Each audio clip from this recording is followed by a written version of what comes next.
High বন্ধুরা, তোমাদের সামনে আবার বড় ভিডিও নিয়ে চলে এসেছি। তো পিৎজা কীভাবে বানাচ্ছি সেটাই তোমাদের সাথে শেয়ার করছি। দেখো, ময়দা নিয়েছি, পরিমাণ মতো নুন নিয়ে নিচ্ছি, বেকিং সোডা, বেকিং পাউডার, অল্প পরিমাণে চিনি নিয়ে নিচ্ছি, আর টক দই নিয়ে নিচ্ছি। তোমরা চাইলে ইস্ট দিয়েও করতে পারো, যেইভাবে নান করা হয় সেইভাবে ময়দাটা মাখা হয়।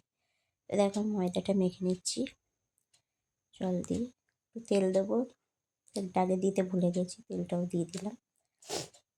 এমনভাবে ময়দাটা মাখবি যাতে তোমার হাতে ট্যাপ ট্যাপ করে লেগে থাকে। মাখতে মাখতে ঠিক হয়ে যাবে। তো দেখো, আমি মাখছি। আমি একবার হাতটা ধুয়ে এসে আবার ভালো করে মাখছি, তাহলে আর ভালো লাগে না হাতে। আর মাখতে থাকবে, আস্তে আস্তে দেখবে ছেড়ে যাচ্ছে। অনেকক্ষণ ধরেই ঠাসতে হবে। দেখো, আমি হাতটাও ধুয়ে এলাম, দেখো পরিষ্কার, আর হাতে আমার লাগছে না। এবার ভালো করে মেখে নিয়ে ঢেকে রেখে দাও। তোমরা যে যেরকম পারবে, 1 ঘন্টা, 1.5 ঘন্টা, 2 ঘন্টা, আধ ঘন্টা সেরকম ঢেকে নেবে। দেখো, এতটা লেচি দেখছো, আমি 2টো পিৎজা করব। তো হাতে একটু ময়দা নিয়ে নিচ্ছি,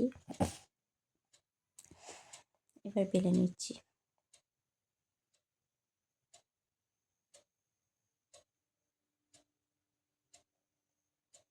তো দেখো, গোল করে বেলে নিয়েছি। মোটাভাবেই বেলতে হবে, পাতলা করলে হবে না।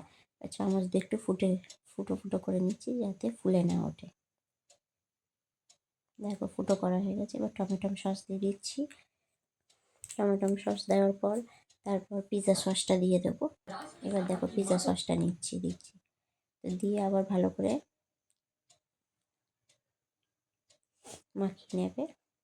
এরপর ক্যাপসিকাম, টমেটো, পেঁয়াজ আর মাংসটা আমি সকালবেলা রসুন, গোলমরিচ দিয়ে আর নুন দিয়ে ভেজে রেখেছিলাম। তো দেখো, আমার সাজানো, এটা মেয়ে খাবে বলে ও বেশি সবজি খাইতে চায় না, ওই জন্য আমি অল্প করে এটা দিয়েছি, আর পরেরটাতে অনেকটাই দেবো। এবার চিজটা আমরা গ্রেট করে নিচ্ছি। দেখো, সুন্দর দেখতে লাগছে, খেতেও খুব সুন্দর হয়েছিল, খুব ভালো হয়েছিল খেতে। তো দেখো, আমি গ্রেট করে নিচ্ছি।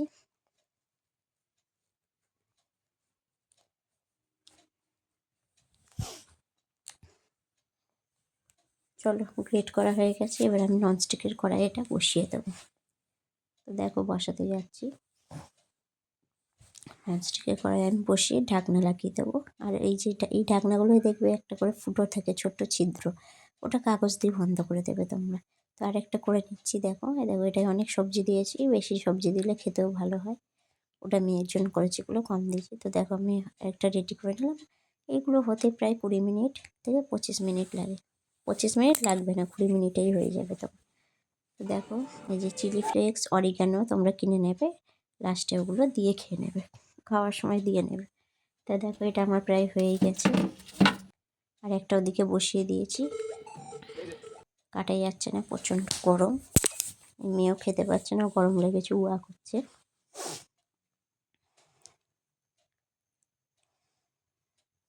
খেতে হেভি হয়েছে, খুবই টেস্ট হয়েছিল। তোমরা এইভাবে করে দেখবে, খুবই সোজা পদ্ধতিতে রেসিপিটা করেছি, আর তোমাদের সাথেও শেয়ার করলাম। তো আর একটা রেডি হয়ে গেছে, একটা প্রায় শেষ হয়ে গেছে দেখো, আর একটাও রেডি হয়ে গেছে। এইভাবে করে দেখো। বাই।